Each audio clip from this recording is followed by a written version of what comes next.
Hello, and welcome back to the Spoilercast, the show where we talk about movies and we don't care about spoiling them. My name is Tobias, and with me as always is my sister and trusted co-host, Rebecca. Hello. Hello. And if you're listening to this or watching it on YouTube, although it's not much to watch, it's really just an audio file, but still, you are either a patron over on patreon.com/domagazine, or you are a channel member on YouTube. And for that, we want to say thank you so much for supporting us. Extra thank you. Now, extra thank you. Now, this is what the Patreon episodes always are. I don't know why I'm explaining that to you. You already know that because you've been listening for weeks, if not months, if not years.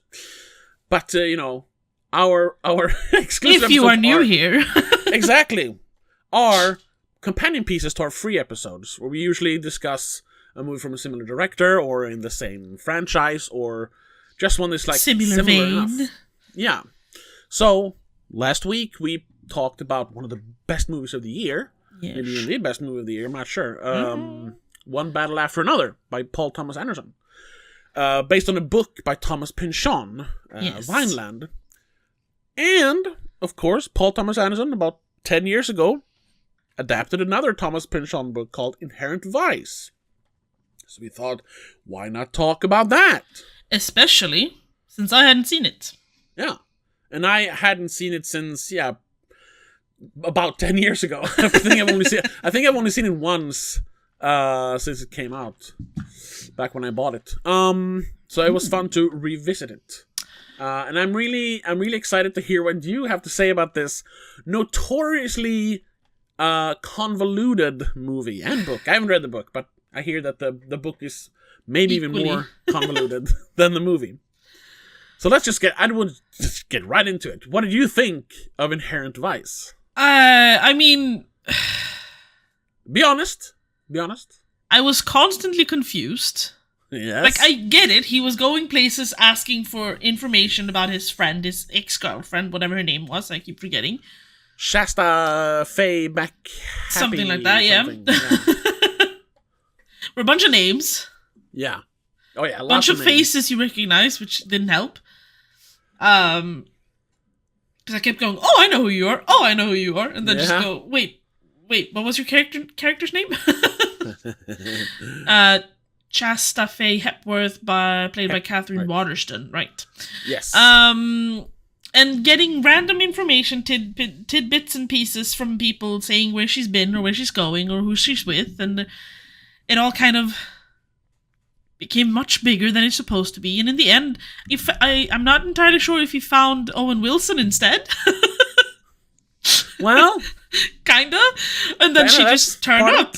I was like, yeah. Right. So, what was the movie about?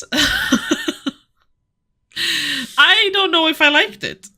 I was looking at the I haven't reviewed it yet, and I was gonna do it right before we started recording. I was like, I don't know what I'm giving this one. Because, like, it's well made, sure, but the script is very confusing. The story is, I don't know if there is a story. Yeah.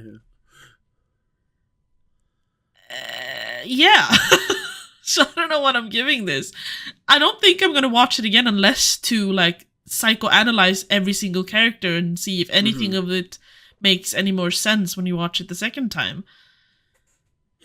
Because it just didn't make sense at all. No. And I had to look up. I was like, just give me, like, I YouTubed Inherent Vice in 5 minutes. So one of the shortest, simplest explanation ever. The one I found was like a 3-minute long video where he just basically said, well, we are confused because our main character, Doc, is confused. Yeah. That's it. That's why you can't understand anything. He's constantly high, and we're not even sure if he is hallucinating or not. Exactly. To the point where one of the characters in the movie actually, it's not blatantly explained, but one of the characters does not exist. Huh? You didn't notice that? No. Oh, okay.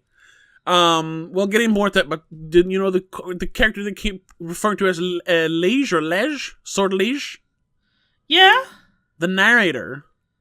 Oh, I thought she was is a character but no one else ever talks to her.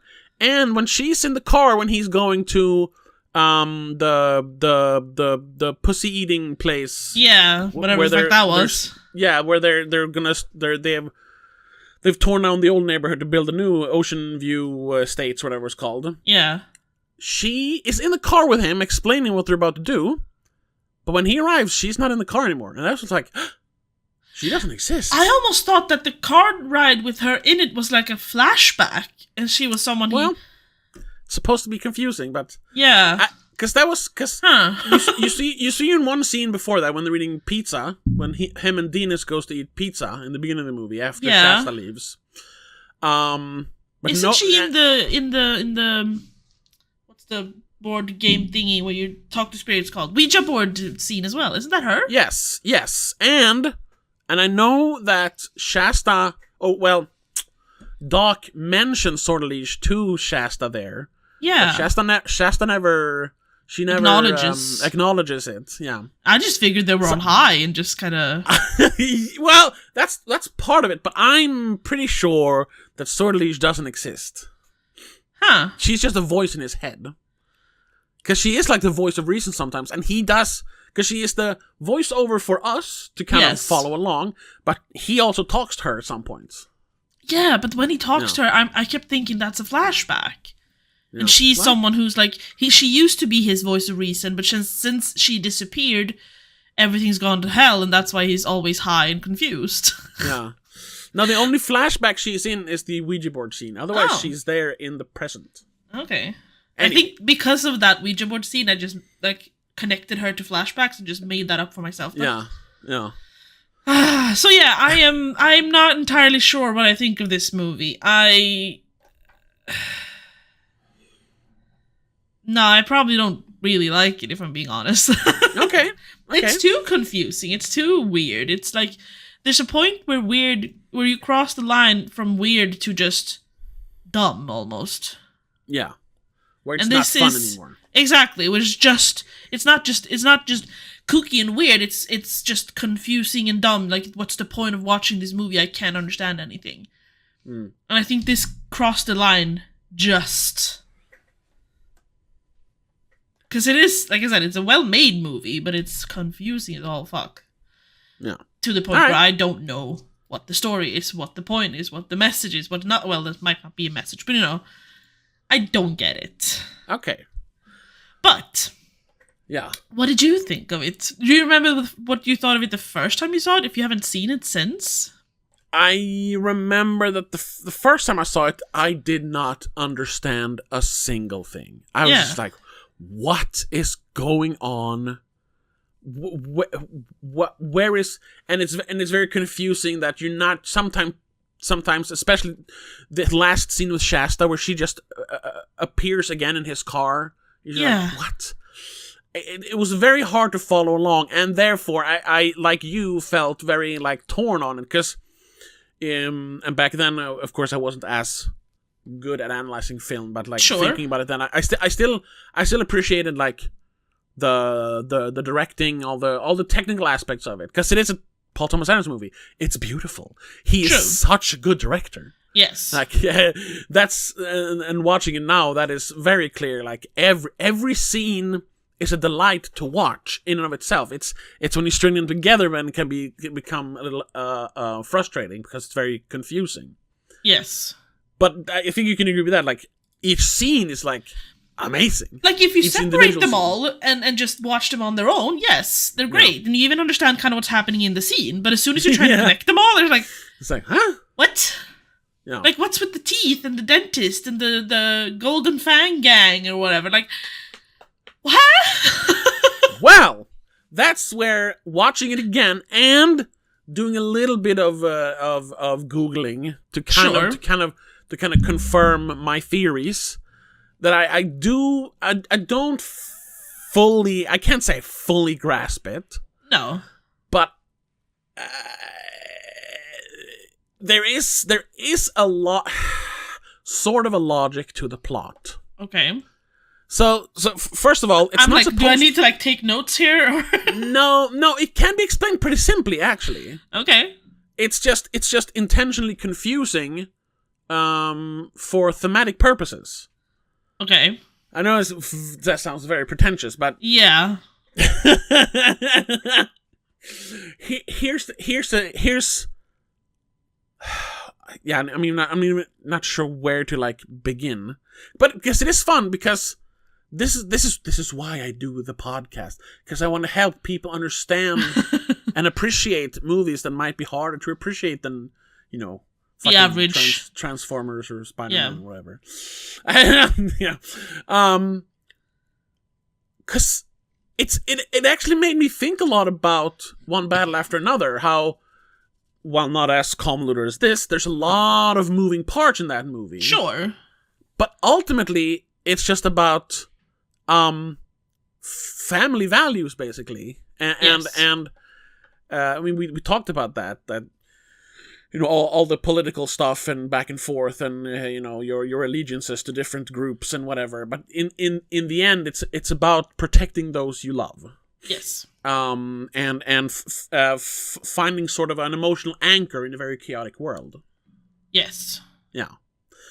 That's what the whole end scene is, the two trackers making the music and everything. Yeah. This has a similar thing because there's so much going on. There's so much going on that you don't understand, but but there is one constant throughout the movie, and that is Doc. Yes. His ambition, whatever we want to call it, his ambition, his goals, and his motivations never change throughout the movie. No. Unlike some other characters, there are similar characters that you can see the people he trusts throughout the movie are similar to him, but not as grounded as he is. And then you see some people he doesn't quite trust, like Bigfoot Bjornsson or whatever his name is, Josh Brolin, who seems to change his values and his morals and his goals. Yeah. Towards the end of the movie, and being kind of untrustworthy even from the beginning, even though they seem to have similar goals to an extent. Sure. So and in the end, like, originally his job was to find out where Mickey Wolfman went. Right, because he's the one that's gone missing. Yeah, and that's Shasta, the first one that Shasta comes and asks him about. Yeah. But as he's looking into that, she disappears. Yes. And he stumbles onto this conspiracy surrounding the Golden Fang. Yes. Yeah. And the Golden Fang being a lot of different things in this, but we'll get to that. But honestly, the easiest thing, because throughout all this, there's one thing he keeps coming back to. First of all, he wants to make sure Shasta is safe, because obviously he's still in love with her. I think. Yeah. Duh. But he also keeps coming back to Coy Harlingen, whatever his name was, Owen Wilson's character. Yes. Because, other than him, there aren't a lot of pure characters. Pure, you know what I mean? You can't really call Doc pure, but you know what I mean. Once again, sincere characters. Yeah, that might work. Yeah, Coy is one of them. He had kind of after getting together with Jenna Malone's character, whatever, Hope was her name. So many characters. So many characters. But his wife, yes, who talks about her teeth and how they did heroin together, and she fell into his boner while he was taking a shit in the toilet, and that whole thing stuff. Yeah. So weird. Yeah.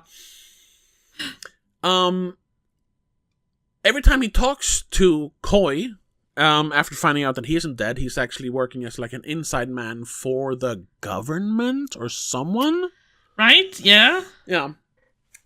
He has kind of regretted this choice in his life to work for the government, to be this like inside man to all these other groups. He really to work just for the man. Yeah.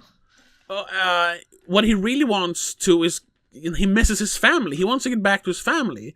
And throughout the movie, what does Doc keep coming back to? Like, he wants to make sure that Coy gets back to his family. In the end, he gives the Golden Fang their cocaine or heroin or whatever it is And the only thing he wants is for them to make sure that Koi can get back home. Yeah. Right. Yeah. So that's really what I think the movie is about. It's in a world that is in constant change, in constant turmoil. Also, when they explain what inherent vice mean, it's... Do you remember what inherent vice means? No, I don't remember what they said. Inherent vice specifically is a maritime law term wherein you can't expect a product being shipped, literally shipped by boat. Yeah. You can't expect it to go from where it comes to where it's going fully intact.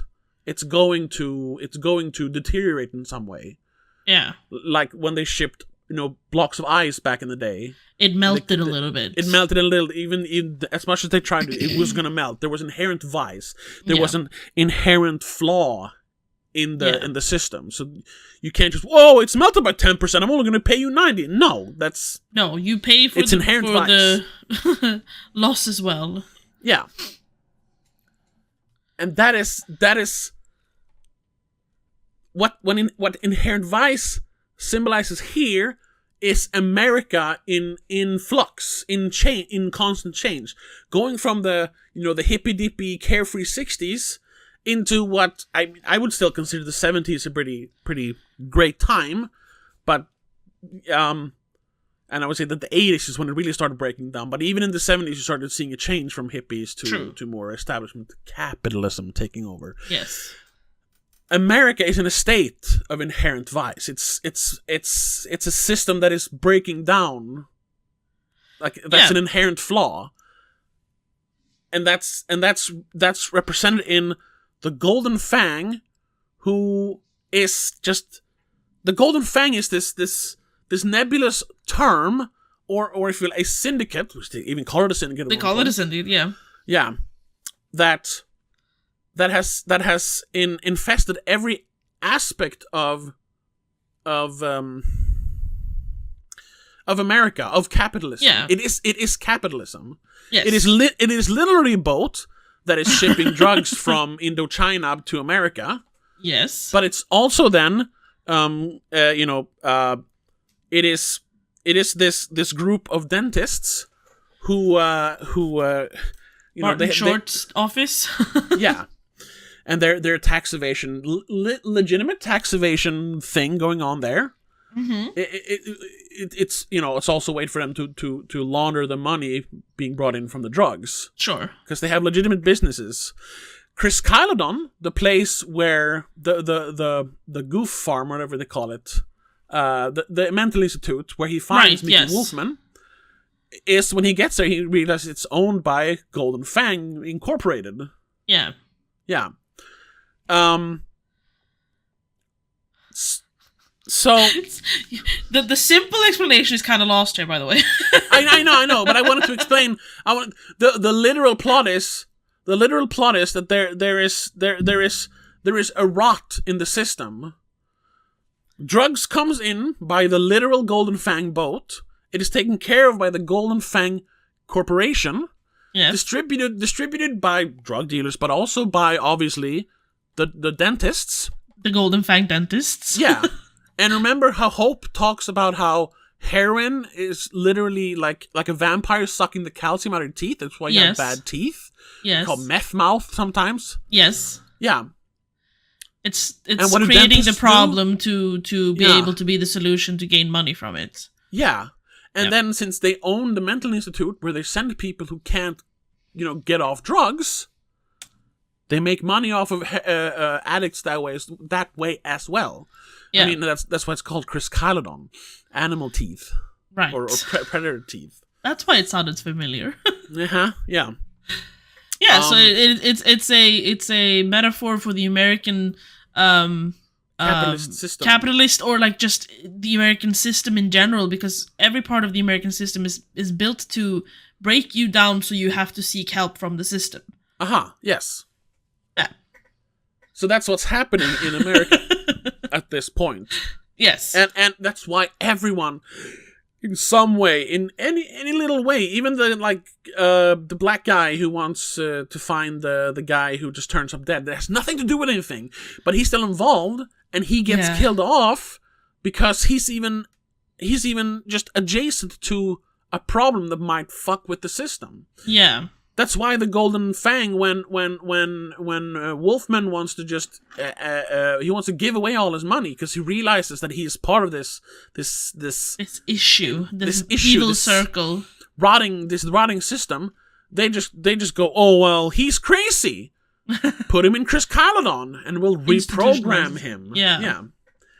And all his money goes to his wife, who obviously doesn't give a fuck. She's a capitalist. She just wants to use the money. Yeah, she just wants to use the money, and Golden Fang is fine with that. As long as the money is in circulation, they'll get a piece of the pie. Yeah.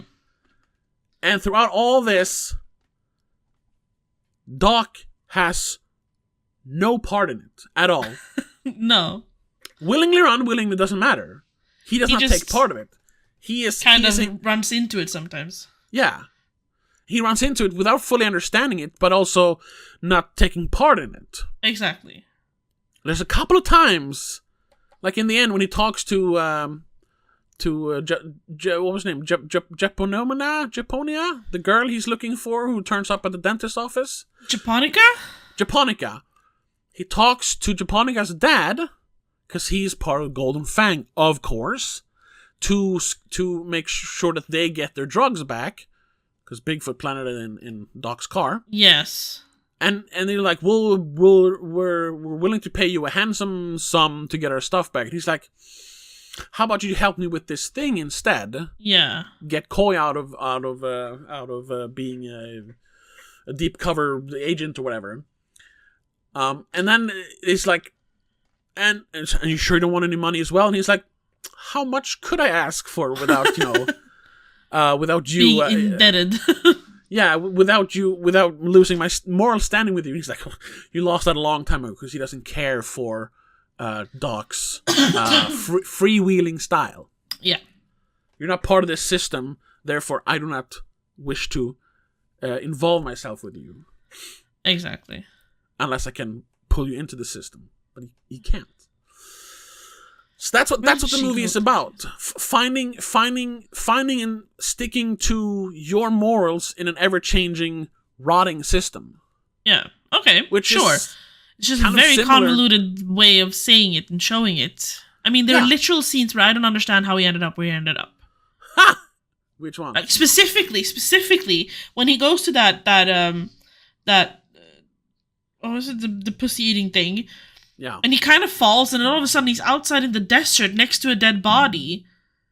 And there's like 20 cop cars. I'm like, wait, did I blink and miss something? Did they cut out a scene? What's happening here? You didn't see that he gets hit in the head with a baseball bat? I mean, sure, he gets hit by something, that's why he falls, but I didn't, like... And he's already in the desert. That's basically true, that is true. They are in the desert. They just don't show it, but I think that's literally just outside that house. Because what they're doing there is pinning the death of whatever his name was, Cheryl something, the bodyguard of Mickey Wolfman, who is dead next to him. They're pinning the death of him. Yes. Oh. They just want to get him out of the way. They want to. But who killed him? The Nazis. People who wanted to get to Nazis Wolfman. Well. People who wanted to get to Wolfman so they could put him in Chris Caledon. Oh, so Golden Fang in some extension. Yes. Which is how you can pretty much explain everything. Well, Golden Fang did it. Right. Yeah. Because I actually rewinded a little bit. Like, I have to rewatch the scene. What is happening here? Yeah. It's like, what is happening? What is going on? Why are there 20 cop cars and Lieutenant Detective Christian F. Bigfoot Bjornsson standing there? The longest ass name ever. Yeah, because someone called the cops after killing Cheryl or whatever his name was. Whatever, bodyguard dude. Yeah.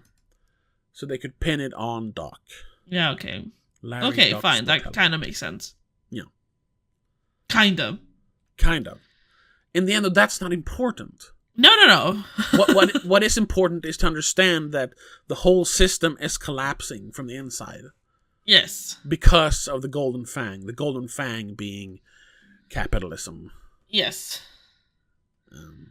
You know what? We could do a companion piece to this episode. Yeah? Talking about capitalism. Yeah, I know you want to. I've told you, just put it in the the schedule and we'll do it. Needs to be a smooth segue into it. Sure. Oh God. Hey, okay, well, so you know what? Did you like the movie better this time? Huh? Did you like the movie better this time when you watched it again and understood it much better? Because I understood it, I still think the plot is very convoluted, but I think that is part of what makes it fun. It is almost like not that it's supposed to be, but it's almost like a satire on the classic like noir mystery detective movie. Yeah. Because all of those movies, the classic, detective movies where I've guy only seen a couple, but yes. he's a private investigator and he has to figure this out, and it always becomes much bigger than it first was. Oh, I was just looking into some dame who think her husband is cheating on her, and now all of a sudden I'm involved with the government and UFOs.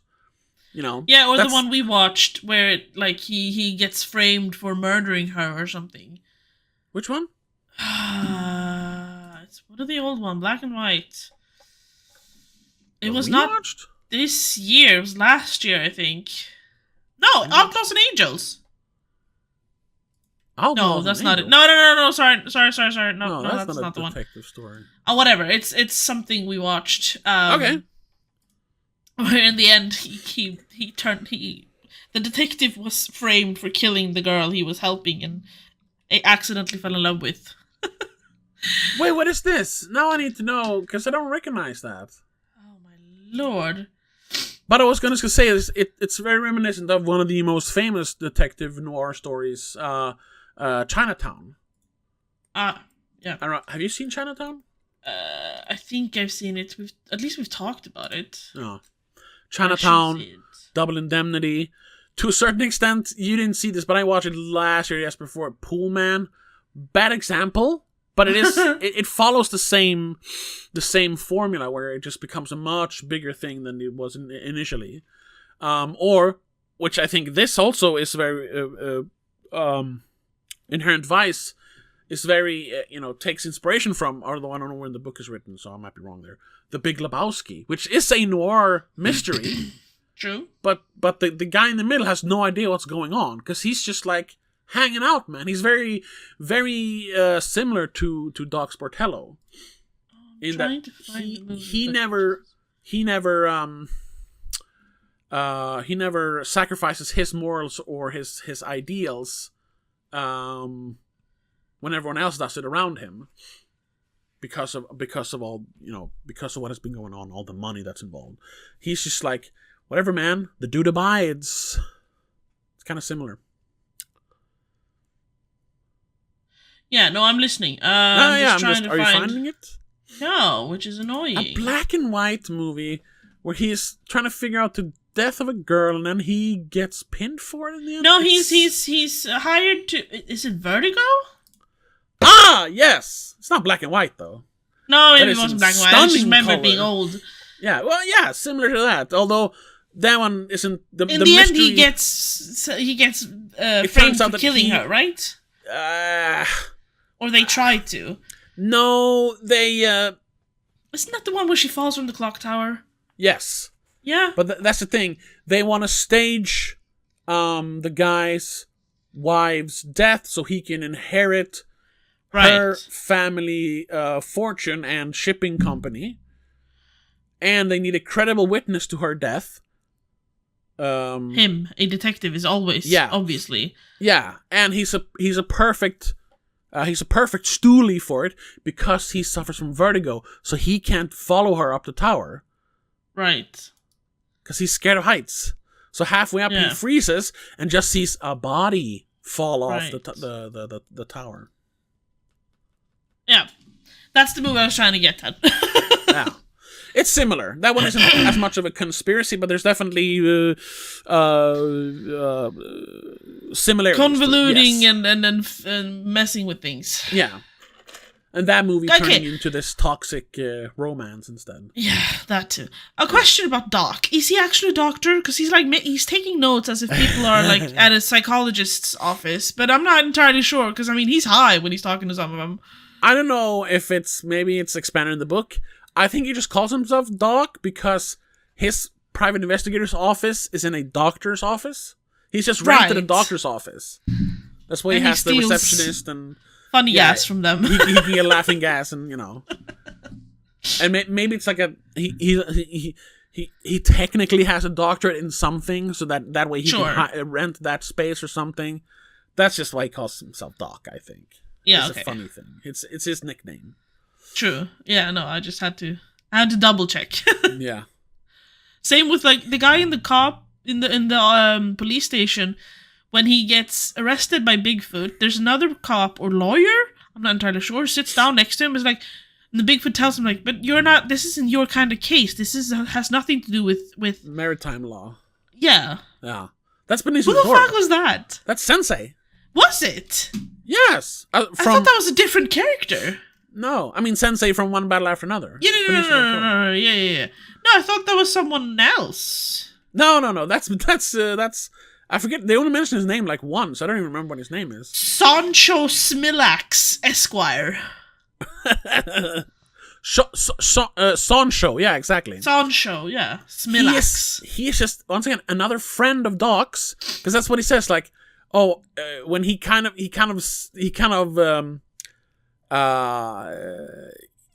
in that conversation when they're in the police station, Doc is like, "Hey, I thought you were on my side. I thought you were supposed to protect your clients." When he says something like, actually, paints Doc as the actual culprit. And he's like, clients pay me, Doc. So he's just a friend. He's not his official lawyer, but he's a lawyer friend. Sure. And he likes to help Doc out because Doc is a righteous man. True. That's why he has so many friends, so many good friends that helps him out. Like Dinas just keeps helping him out with stuff and hanging out with him, even though he never like gets anything back from it really. But it's just because everyone likes Doc because he's a righteous man who sticks to his guns. Sure. Yeah. I don't know. I thought it was two different. I thought it was two different characters. No, that's him. I don't know. I didn't recognize him in that scene, but then the other one was like, "Oh, that's him." Yeah. That's Benicio del Toro. I know that face. Oh, right. And you were asking before if I like the movie more now. Yes, I do. I think back in the day, I was like, "Oh, it was the one, it was the where you go like, oh, of course I like it. Of course I understand." And you were kind of like, you don't want to. You had to be a movie buff to be like accepted on movie Twitter. Yeah. So I don't have any review anywhere like on IMDb or anything, but I would remember myself saying like, it's good because it's Paul Thomas Anderson, but it's probably one of his weaker movies. So I'm gonna give it a 3.5, and now like, I'm leaning to a 2 if I'm being honest. Okay, and that's which might fair. be rude, but like, no, you're entitled to your opinion. But I would say, having a better grasp on the literal plot, the whole Golden Fang thing and everything. Sure. But also then understand what the movie is really about, and then making connections to One Battle After Another, thematic connections, and even to Big Lebowski.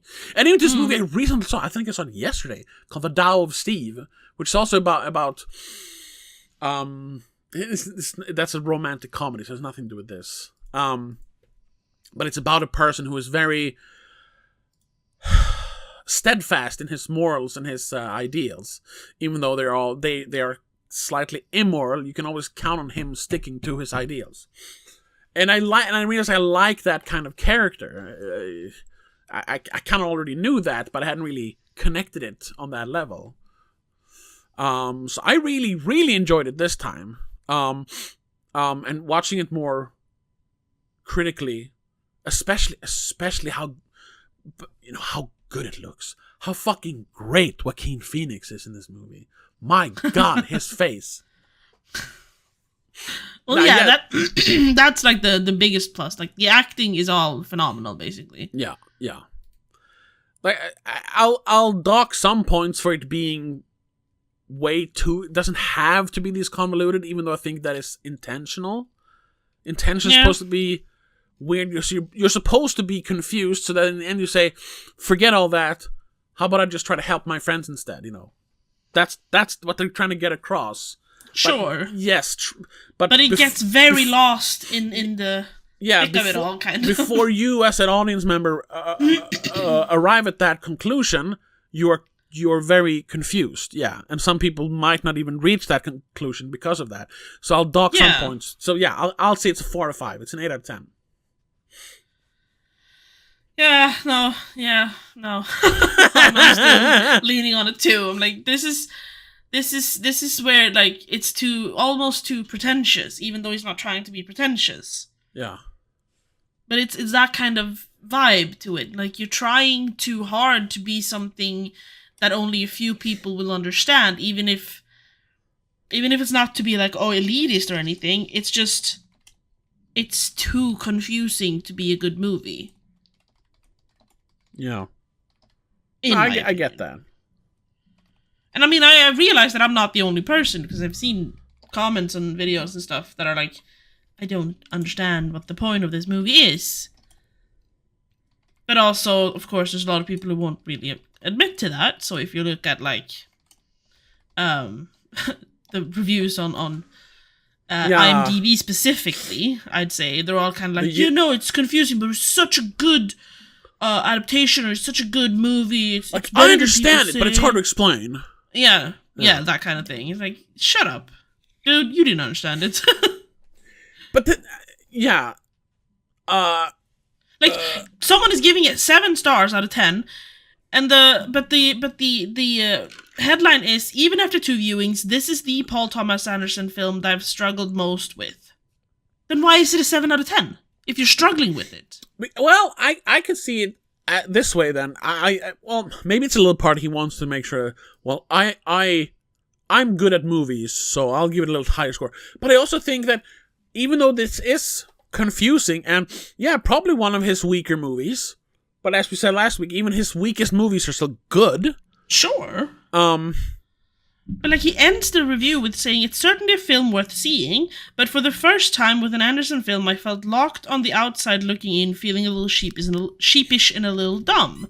Is that really what a movie should make you feel if it's a good movie, if it's a 7 out of 10? But he could still, I haven't read it, but he probably still enjoyed the music, the cinematography, the directing. Because that's something, even if you don't really understand this, and I mentioned that before, like we talked about with One Battle After Another, Paul Thomas Anderson is he's so sure of what he's doing.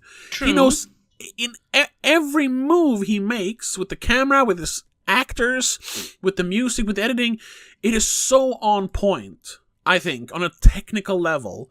And even, reaching into that, directing is also not just technical, it's very emotional as well. I think for those reasons, you can really appreciate it without fully understanding or even being confused by the plot. Yeah, I guess. Otherwise, every David Lynch movie would be a disaster. Because those movies do not make sense. No, that's true. They do, but I'll be the first to admit I don't understand most of his movies unless I've really read up afterwards and read essays, listened to people talk about it. Then it's like, oh. But see, you shouldn't have to do extensive research to understand a movie. Well, extensive research. No, okay, sure, but that's also getting into this whole what is part of my agenda with the podcast. What has always been it shouldn't just because it's not. It shouldn't have to be easy. No. No pain, no gain. You know what I mean? Sure. It may be a little harder to understand. I don't know, The Witch. If you compare it to shit, now I don't have Hocus Pocus. Yes, Hocus Pocus. That was what I was thinking of. Both are about witches, but But they're very different movies. Yeah, they're very different. But you know, I'm joking. I'm being facetious. But Hocus Pocus, you understand immediately, and it's it's fun. It's it's funny. It's a little spooky in there. It's entertaining. Yeah, but you don't have to work for it at all. It's just there, and you're like, oh, that was really good in the end. Sure. The Witch, the first time you watch it, it can be very hard for you to get into it. They speak in a weird old-timey English. True. They don't spell out what is actually happening. Like, is there a witch? Is there not a witch? Although, is this just weird circumstance? Yeah. Yeah. What is this movie really about? Because it's not about witches. It's about faith and conviction and all that. Yeah. But if you just take a little bit of time, first of all, watch it properly, not just while you're doing something else on your phone. That was a hard thing with Inherent Vice. I got so confused and my brain just kind of shut off and just wanted to look at my phone instead. I was like, okay. Stop. Okay, then I can understand why you want to dock some points from it. But then, and when afterwards maybe you have a conversation with a person who have seen it, or you watch it with someone, and you can come to a greater understanding afterwards, I think that makes it an inherently better movie than Hocus Pocus. Yes. But there's a spectrum to all of this. Sure. There's Hocus Pocus, very simple, just watch, laugh, enjoy, and then that's done. And then there's The Witch, where you can watch it, maybe have a conversation with someone, maybe have to look up a few certain details about what time it took place to understand certain whatever. Yeah. And then there's Inherent Vice, where you have to, have a full-on, write an essay, have someone write an essay for you to describe what the fuck is going on. Yeah. Or the one you mentioned, whatever, that was even worse. Yeah, any David Lynch movie, basically. Basically, yeah, where you have to do extensive research to even understand the concept of the movie. Yeah. That's going too far on the spectrum. But I think this being slightly above average, middle, being most A24 movies, The Witch, Hereditary, all of that, they kind of fall just above being kind of confusing. Yeah. Where you need to kind of talk to someone afterwards, did I understand that correctly? Did I? Or it's just my interpretation or something. But then you have, this Inherent Vice is kind of falling a bit too high on the scale of needing to do research. All right. To understand it. I'd say this is just below the limit for being too confusing for that. Because like I said, I watched it twice in 10 years. True. And I did 5 minutes of Googling before we started this. And I kind of understand it now. I think that's fine. Yeah, but I've needed you to talk about it for 20 minutes to understand it, so... Well... If I had written it down, it would have been much more clear what I was trying to get to. Sure, whatever, but you know what I mean. I know what you mean. It's like I said, it's borderline too confusing and chaotic to be a good movie. This is just crossing that line. Sure. Do you think though, with what I told you, what the whole Golden Fang, what the plot is about, but also what the themes are, and you. With that knowledge, you watching it again, do you think you would appreciate it more? Probably. No. It would make more sense. It's almost like you need... Then my work is done. You would have needed, our narrator, Sortilege... How did you say her name? Sortilege, I think it's... Sortilege. Yeah. To, this is the story of how Doc found out that blah, blah, blah, blah, blah.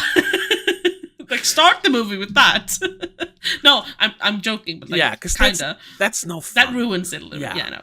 When the movie ends, people everything. Yeah, when the movie ends with them explaining to you, it's oh, I mean, sometimes that can be but then usually that ends with you feeling well. Then why didn't you explain it? Throughout the movie, and it feels like you're talking down to me. I could figure that out myself. So, but could you? I think I have to explain this to you. But you know what I mean? It would have, a little bit of a hint would have made more sense. But the thing is, once again, this movie does that, especially when it comes to Doc being the one thing that does not change, and that's why people feel safe around him. Because the movie begins and ends almost the exact same way. Almost the exact same shot of the ocean between the two houses where he lives in that Yeah. Hill? On that road, yeah. Yeah. And him sitting in the couch smoking. Yeah. Yeah. It's to show throughout all this, all he has discovered about how broken the system is, he is still the same person. There is visual stuff going on. There's visual metaphors. There is thematic metaphors to kind of talk about this. Yeah. Yeah. So, for me at least, that makes it good enough. A good movie. a great movie, I would say. Yeah. It's a little bit too convoluted, just a little bit. All right, that's fair. But I think it has to do with the choice of making it's kind of choppy in a sense in how it changes scenery and all that. Yes, which doesn't help because you kind of lose the flow of where they are at what time. Yeah, and it's hard to understand if like this is the same day or is this the next day or is it like a week later. What is going on here? Even though I figured it's not that much time. Like it's a day or two tops. Yeah, I think the movie takes place over like a couple of weeks at most. Yeah, exactly. Yeah. But at some point you're like, this could literally be a month later and I wouldn't know. Yeah. Or like one of my favorite scenes is when he has gone to Wolfman's house and talks to his wife. So he's trying to figure out through the money way where Wolfman is. He's like, we want to give back some money that your husband gave to us, and so maybe I need a bank account number, that way. Yeah. When he leaves his house, Bjornsson, Bigfoot Bjornsson, is right outside, and Doc, instead of just walking away, jumps up on his car. Yeah. And they carry him in the back, basically. And then Bjornsson beats him up and puts him in the back of the car. It's like, why? First of all, why was Bjornsson there?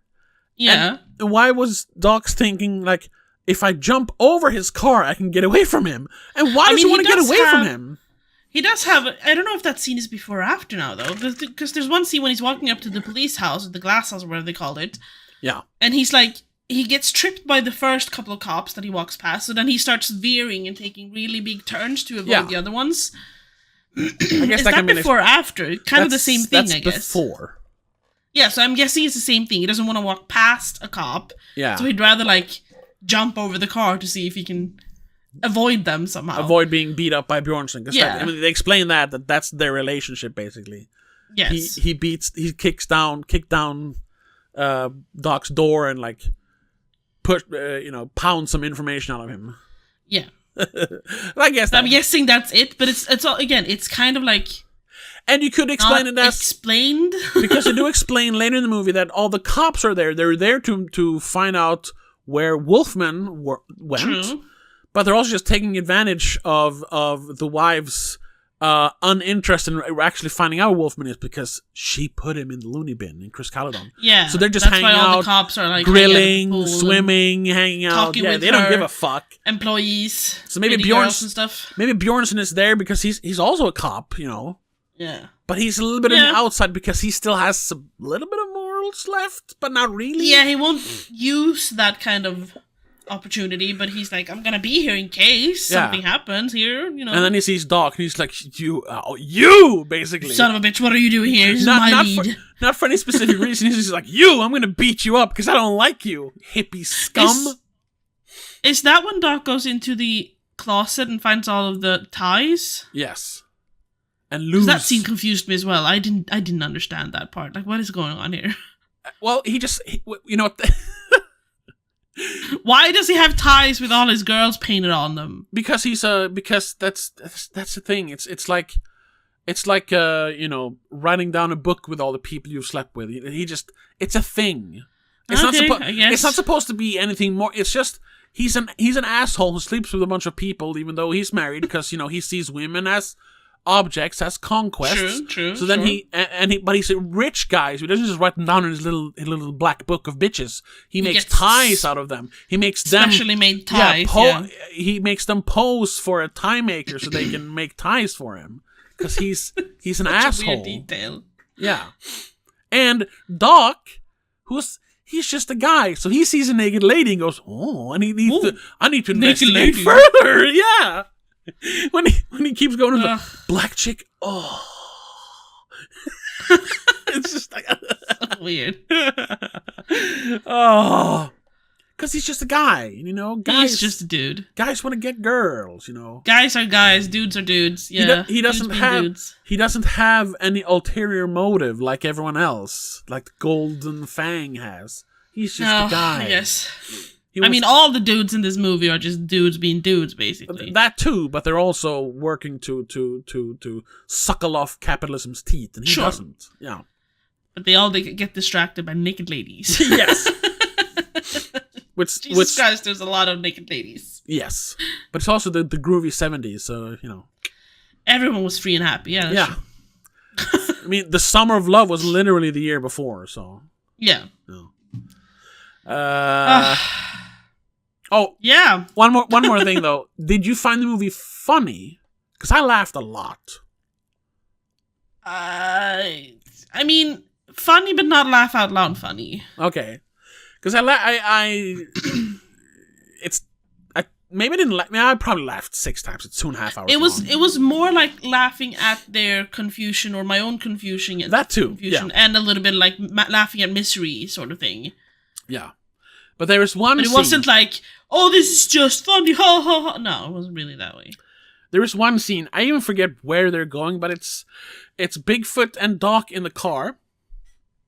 And Bigfoot is eating a frozen banana. Yeah. And Doc she does a lot for some reason. Yeah. It doesn't go anywhere. But I think it's just a slight nod to to Bigfoot being a closeted homosexual. Yeah, possibly. Because he's, you know, because once again, it doesn't need to be anything more than that. It's just a nod at it because it's funny. Yeah, because obviously he was obviously I don't think they say that, but he was obviously in the military. That's why he has the Jarhead crew cut thing going on, and he's very like, I'm a man, I'm gonna kick down this door, and I'm blah blah blah blah blah blah blah, you know. Yeah, very burdus, as we say in Swedish. Brash, I think you could say in English. Yeah. So him having an oral fixation with phallic shaped things is kind of funny. And especially the fact when he's sitting in the car, Doc just like side-eyeing him like, what the fuck? And he's like sucking on it and like just nibbling at the tip. And then he puts a little bit of it too far into his mouth and goes, and the scene is like a minute and a half. And I couldn't stop laughing. I thought of it when they're at the police station and some other cop walks by and kind of like goes something about, oh, you're still eating that stupid banana thing? Yeah. And he's like, yeah, you want it? I can shove it up your ass. It's like, it's like, hey, so you want to shove things up his ass? Huh? That's the guy. That's the baseball bat guy, Adrian something, who we find out was the guy who killed Bigfoot's partner. You know, right, and that being why that's the thing as well. Doesn't work with partners, because as Sortelish says, if there's one thing that Doc can appreciate about, you know, the LAPD, it's their sense of brotherhood, that they do respect the whole partner thing, because cops always have a partner, you know. Sure, yeah. And there you can also read something into that, like, maybe he was more than just a partner, and that's why he's so upset maybe about they had him a closer dying. bond. Yeah. So I mean, his wife does just yell at him, so, chastise him, and emasculate. Demasculate. Him. Yeah. What's the word? Yeah, demasculate. Emasculates him. Yeah. Making him like act like a schoolboy when who's calling you this late at night? And doctors go, he called me. And then they don't even hang up. They just keep talking and walking away. I just thought of this now, and I don't know if that is a nod to him being completely emasculated in his marriage. His kid is black, but he is white. His wife is white. The kid sits next to him and pours him the drink. You know, when he's sitting at the bar in his house. The kid is black. Yeah. He was black? I didn't realize Wasn't he? Oh, maybe I'm wrong. Wait, there is. I saw Bigfoot's kid somewhere. Because I was confused. Like, why is there a little black kid sitting at the bar? What the fuck? No, I think it was just the lighting. I got it. Oh, I can look it up. Bigfoot's kid. I can't just write Bigfoot's kid. That's gonna be weird. No, that's gonna be. I gotta. Oh, and I don't know where in the movie it was, so I can't just scroll to it. No, but like I'm googling it. Images. Is in the movie Inherent Vice, is Bigfoot's son black? I was trying to Inherent Vice Bigfoot's kid, but no, it didn't help. You got a bunch of random shit. But I did see, I got the frozen banana scene that you talked about. I don't know. Hold on, let me ask ChatGPT. What? AI is fucked though, because it's saying there's no kid. Yes, there is. In the movie Inherent Vice, does Bigfoot Bjornsson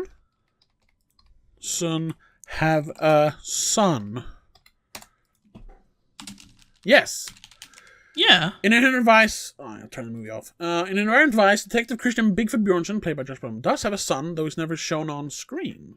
He says, "Go to bed, kid." Yeah, exactly. And Doc says, "Me? No, my kid." Yeah, but hold on, let me write this then. But in the scene where Bigfoot is talking to Doc over the phone,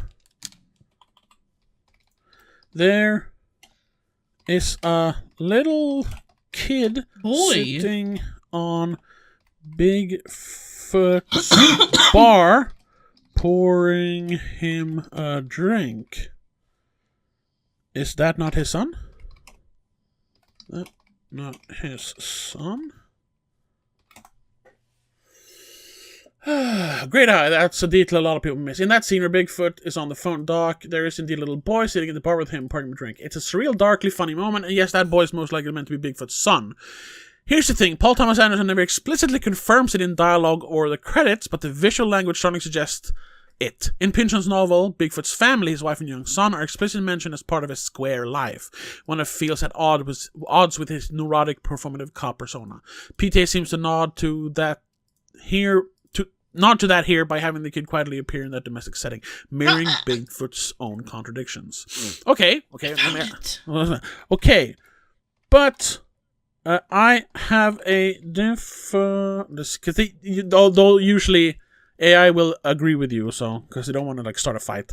I have a different interpretation.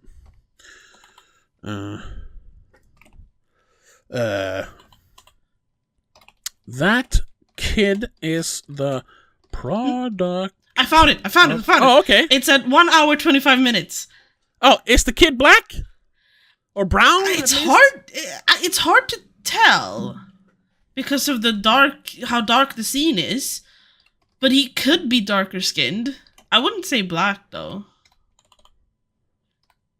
But I don't want to sound like a phrenologist here, but his head. I don't know. You can't tell. That's the thing. No. Wait, let me see. Can I? If I share my screen with you, will that fuck up your recording? Yeah, well, no, because we're not filming any video. No, yeah. I'm sharing my screen with you.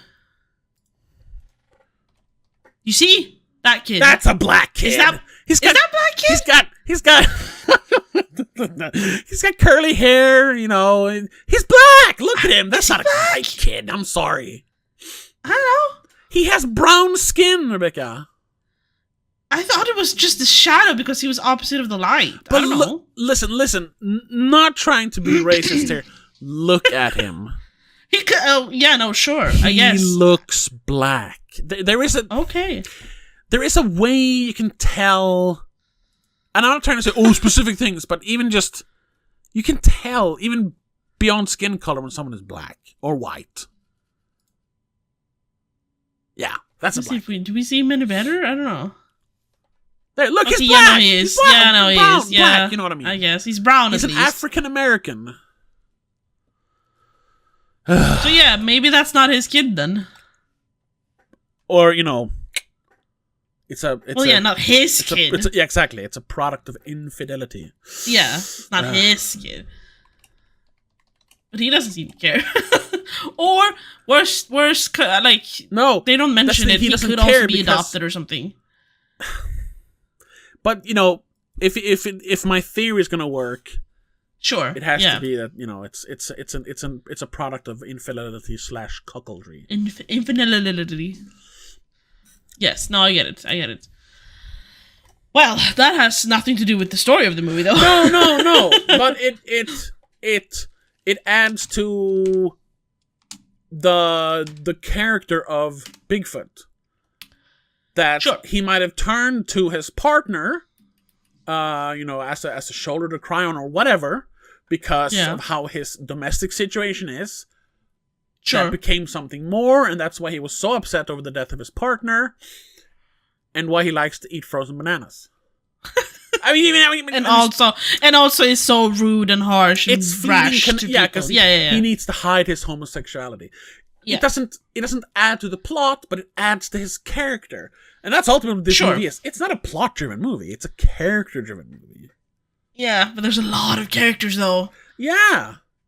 But the characters That's where One Battle After Another has a better run. Even though there's a lot of characters in that, they kind of like slim it down after like 40 minutes to only have about 2 or 3 characters you actually care about. Yeah, but that's the thing.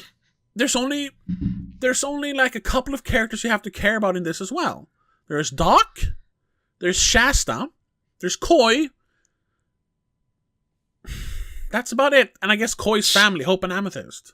Yeah, but they're not that much on screen. Exactly. They're an extension of Coy. Exactly. And Bigfoot is also he's just an extension of the system. Yeah. I still find it too confusing. Yeah, sure. No, I'm not trying to like say, oh, you're wrong, but that's how my brain works. Yeah. Wow. Yeah. I am gonna review it though. I did. I gave it 4.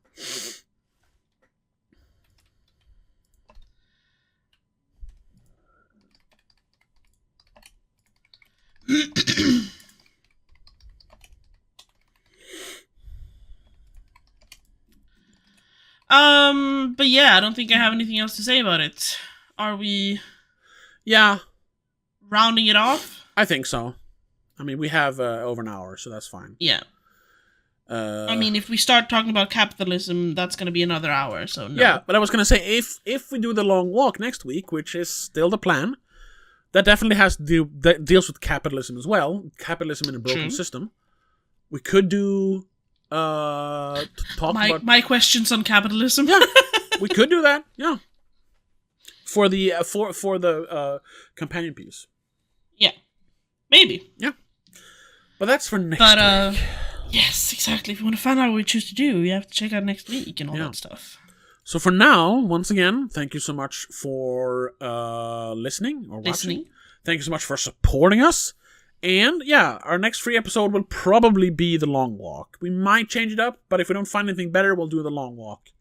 Yes. And then we're going to have a companion piece conversation about capitalism. Probably. Because Rebecca has some questions. Not that I'm any professor in capitalism, but I guess I know a little bit more. But like, I'm confused about people's thoughts on capitalism, and maybe we need to have a discussion about it to make me understand it better. Yeah. Just like we did with this. Yeah. So that's for next week. But until then, have a good one. Bye.